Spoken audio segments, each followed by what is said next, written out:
చిరంజీవి గారి జోలికి కానీ, రాష్ట్ర ప్రజల జోలికి కానీ, బడుగు బలహీన వర్గాల జోలికి కానీ, శెట్టి బలిజల బీసీల ఆత్మగౌరవానికి కానీ, కాపు సమాజం మీద కానీ దయచేసి పైకి మీరు ఒళ్ళు దగ్గర పెట్టుకొని మాట్లాడాలి.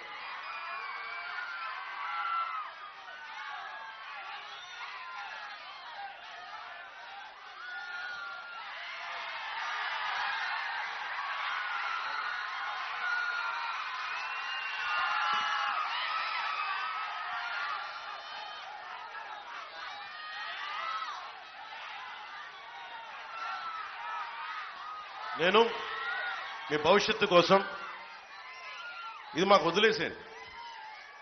నేను ఒక ఇంపాసిబుల్ టాస్క్ ని, అలయన్స్ ని పట్టుకొచ్చాను. నేను కన్విన్స్ చేశాను. నేను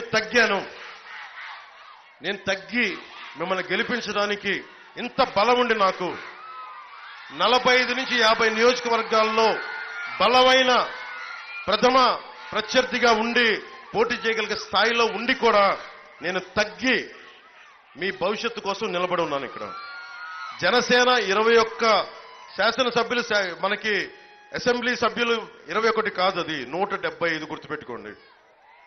అలాగే టీడీపీ కూడా, భారతీయ జనతా పార్టీ మేము ఎన్ని స్థానాల్లో పోటీ చేస్తున్నాం, అన్ని 175 స్థానాల్లో జనసేన, టీడీపీ, భారతీయ జనతా పార్టీ ముగ్గురు సమానంగా ఉన్నాం.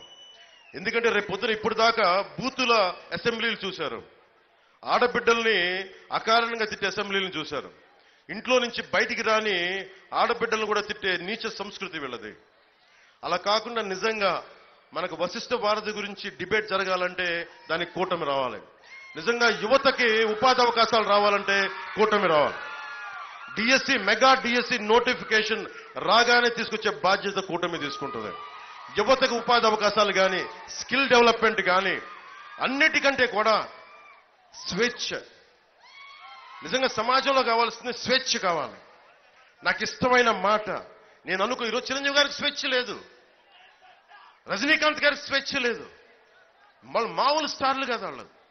ఒకళ్ళేమో స్వయాన cabinet minister, X farmer cabinet minister ఆయన కూడా ఒక మాట మాట్లాడితే ఆయన్ని కూడా బెదిరించే పరిస్థితి. ఇక్కడ మన శెట్టి బలిజ సోదరులను ఎలా బెదిరిస్తున్నారో, ఒకవైపు చిరంజీవి గారిని కూడా సజ్జల రామకృష్ణారెడ్డి గారు అలా బెదిరిస్తున్నారు. మేము వస్తే ఇలా అంటామని. ఇలాంటి బెదిరింపులకి, తాటాకు చప్పుళ్ళకి అస్సలు బెదరం. సజ్జల రామకృష్ణారెడ్డి గారు గుర్తుపెట్టుకోండి, మీ నాయకుడు వైఎస్ జగన్ కి చెప్పండి, ఇప్పుడు దాకా ఉన్న రాజకీయం వేరు, పవన్ కళ్యాణ్ తర్వాత వచ్చిన రాజకీయం వేరు. మెత్తగా కనిపిస్తా, ప్రేమతో ఉంటా. ఎవరి కోసం? మా సోదరుమళ్ళకి, నా గుండెల్లో పెట్టుకున్న ఆంధ్రప్రదేశ్ తెలుగు ప్రజలను పెట్టుకుంటాం. మీలాంటి దౌర్జన్యాలు, దోపిడీలు చేసే వాళ్ళకి నేను ఎంత కర్కోటకంగా ఉంటానో భవిష్యత్తు మీకు తెలియజేస్తాను. మీరు నోరు జారండి, ఒక తప్పు చెయ్యండి, తాట తీసి మోకాళ్ళ మీద రోడ్డు మీద నడిపించి తిప్పుతాను ఒక్కొక్కరిని. గుర్తుపెట్టుకోండి. ఒళ్ళు దగ్గర పెట్టుకొని మాట్లాడు జగన్, నువ్వు కూడా చెప్తున్నా నీకు, ఒళ్ళు దగ్గర పెట్టుకొని మాట్లాడు. ఏమనుకుంటావు నువ్వు? ముఖ్యమంత్రి అయితే నీకు ఏమనుకుంటావు? మా జీవితాల్లో స్వేచ్ఛ లేకుండా చేద్దాం అనుకుంటావా నువ్వు? నువ్వెంత, నీ బతుకెంత జగన్?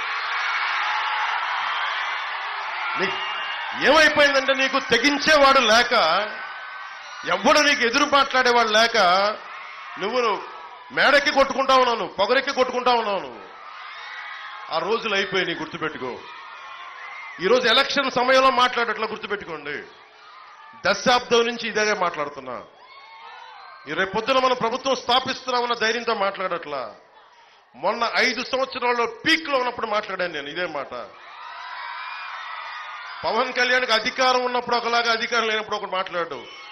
అల్లూరి సీతారామరాజును స్ఫూర్తిగా తీసుకున్న వాళ్ళ మాకు భయాలు ఉండవు. మాకు న్యాయమే ఉంటుంది, న్యాయ పోరాటాలే ఉంటాయి. అలాంటి కూటమి ఈ రోజున మేము, ఒక దేహానికి ఒక రక్తనాళం సరిపోదు, ఒక దేశానికి ఒక నది చాలదు, ఒక రాష్ట్రానికి ఈ రోజున ఒక పార్టీ చాలదు.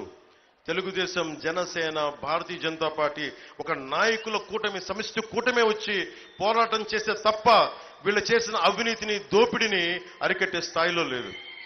మీరు సింహాలు, మీరేననుకోండి, మీరు చెప్తున్నా మీరు కలుగుల్లోని ఎలకలు పందికొక్కులు మీరు. సజ్జల